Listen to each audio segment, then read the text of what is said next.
Today we've got 68 runners. We've had 14 in overnight, and at the moment, this time of the day, we go out stretch, they go out walking, stretching, go for exercise, they'll be back in, and then we get ready for racing.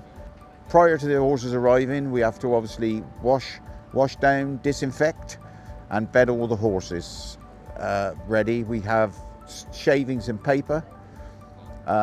We know what most trainers like, but occasionally we'll get a trainer who wants to change, so we obviously have to do that. Basically, our main role is to take pressure off. They've got to turn up here, know that they're going to be looked after. They don't need to worry about water, bedding, or any of that. We make sure that's all available, so all they have to concentrate on is getting their horse ready for racing. Hello. Dottie, thank you very much. 83. The microchip identifies the horse. It's all connected. We have a database system that tells us the name of the horse, the trainer, the age of it, the colour. It's an identifying chip. We have some new chips coming through as well at the moment, which will be have temperature, the horse's temperature with them too, so which will be quite interesting. So we make sure that the right horse has arrived to the racers for the correct races, and then we scan them out as well for each race to make sure the right horse is left for the right race. Generally about 3 hours before their race they get here, so some might not arrive until a little bit later on. So we got 5 horses today. So this is all the sheets, sponsor sheets, paddock sheets for our sponsors, owners' sponsors, all that stuff. Buckets, rugs, sheets, travel sheets, very liquid, give them a bath, wash their legs, keep their socks white, grooming kit. This is Bob. Yep, he doesn't care about anything. Eats and sleeps, bit grumpy at times, but that's fine. Hey boss. All good, you? Ready?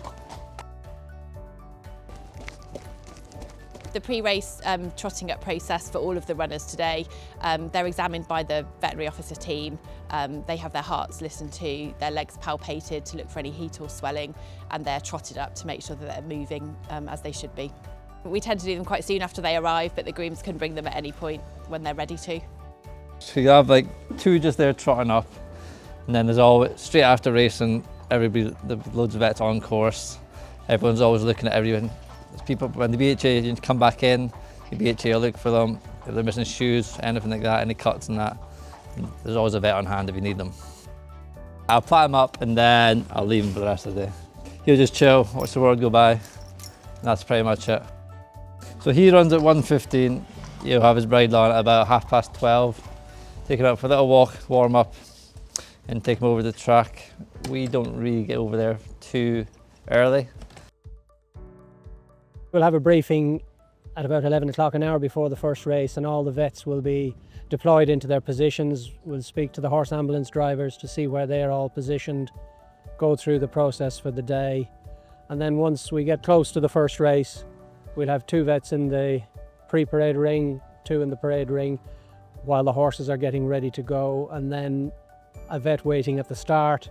So if any jockey arrives at the start and they're concerned about their horse or there's any issues, we can check them over before they start. And then there's a vet at the pull-up when the race is over to check for any issues that might arise there. And through the race, we have a convoy of 2 vets as part of the convoy with the doctors and the ambulance following the horses close by, so that we would make sure to get a vet to any incident within 60 seconds. If you're in that convoy, we have the horse handlers in a separate vehicle, and they will help to catch and hold a horse. We've got people that will erect screens. We like to put the screens up. It's for privacy, so that the horse is in a quieter environment and we can spend as long as we like. The rules of racing are such that if necessary, if the horses are coming around again, that fence can be bypassed, so we can take as long as we like to do any assessments. There's 5 vets on here today and probably 150 years worth of veterinary experience. All the vets that are on, there is a minimum standard that you have to be at least 5 years qualified and have done casualty management training. But all the vets on here are active in sports medicine, orthopedics, cardio. We do it as the day job elsewhere in the racing yards. So there is a good depth of experience, because we want those horses to have the exact same level of care that they would have back home in their own yards. So it's important that we have that depth of experience to deal with. Anything that needs water put on it, if it's got too hot, they will grab the water and cool the horse off. They will, any loose horses will be guided into the catching pens so they're safe and out of the way. Ian is a member of the veterinary team, and I'm obviously the BHA vet, and we both inspect the horses at the pull-up area, watch them circle, and if we're happy with them, they can go. If we have any concerns, we can ask the jockey to dismount or whatever, or we can have a better look at them. My role at that race was to be patrolling the last fence and also the fences nearest at this side of the course. It's a fairly unique race because it occurs actually inside the track with a very convoluted route that involves 2 figure-of-8s. So we've got vets dotted all over the course, so each fence is close to a vet, because unlike normally we can't travel round alongside the horses.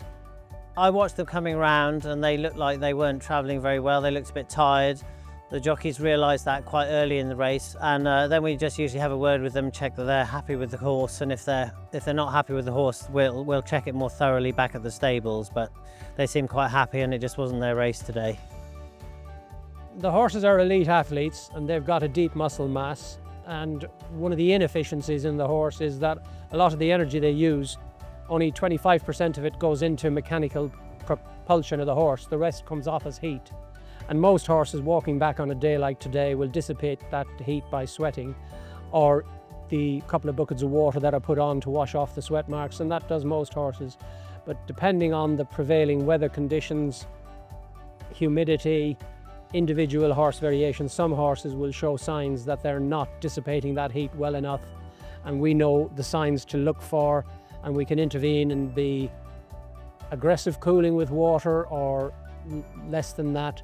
And most of the time it is a matter of just spotting the signs early and cooling them down to avoid things becoming more serious. And that's why there's so many of us dotted around, so that if the vet at the top of the course of the pull-up feels the horses are okay, but they continue to generate heat as they walk back down, so there's another vet at the bottom of the walkway, and if they see a horse coming that looks a bit lethargic, looks more tired than it should be, we can pull them out onto the grass, get the saddle off, a few buckets of water there, and you can anticipate bigger issues. And occasionally they'll get all the way back up here and they start showing signs of agitation.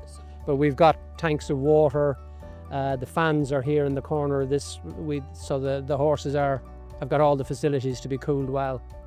There's veterinary supervision from the moment they come in, and we're available, and trainers and the lads looking after the horses, they want the best for them, so if they have any doubt about a horse, we'll get a shout on a radio to go and assist. But yeah, we're strategically placed to try and cover most options.